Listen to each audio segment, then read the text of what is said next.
first night of October makes this the earliest start of a preseason ever for the Miami Heat. Yeah, inside the American Airlines Arena tonight, the 30th season of Miami Heat basketball begins with the first of 6 preseason contests over the next 13 nights. Off the 30-11 finish to last season, continuity brings its own momentum to Miami. Tonight, the Heat take on the rebuilding Atlanta Hawks, and we hope you enjoy every bounce and basket of preseason NBA action right here on Fox Sports Sun. Good evening, the Heat Nation. Welcome back to the Heat's house and the Miami Heat basketball here on Fox Sports Sun. You'll see 5 of the 6 preseason games and 81 of the 82 regular season contests, all here, all live, all in high def on Fox Sports Sun.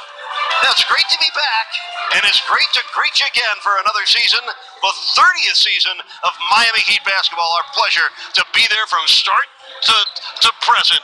Coach, a lot of high hopes, guarded optimism for this Heat team coming back this year. Yes, Eric, they got a lot of the team back after that great finish last season, and they hope to get off to a good start. But we all remember the 30-11 finish that got the Heat back to 500, but not in the playoffs.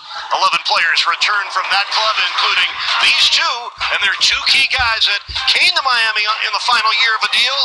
They re-signed long-term, lucrative contracts in the offseason.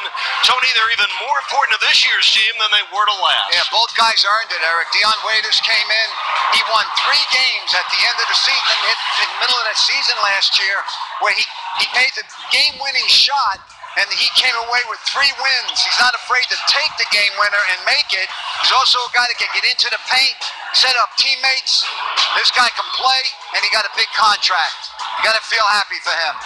And then you got James Johnson. Here's a guy at 6'9". He lost the weight. He lowered his body fat.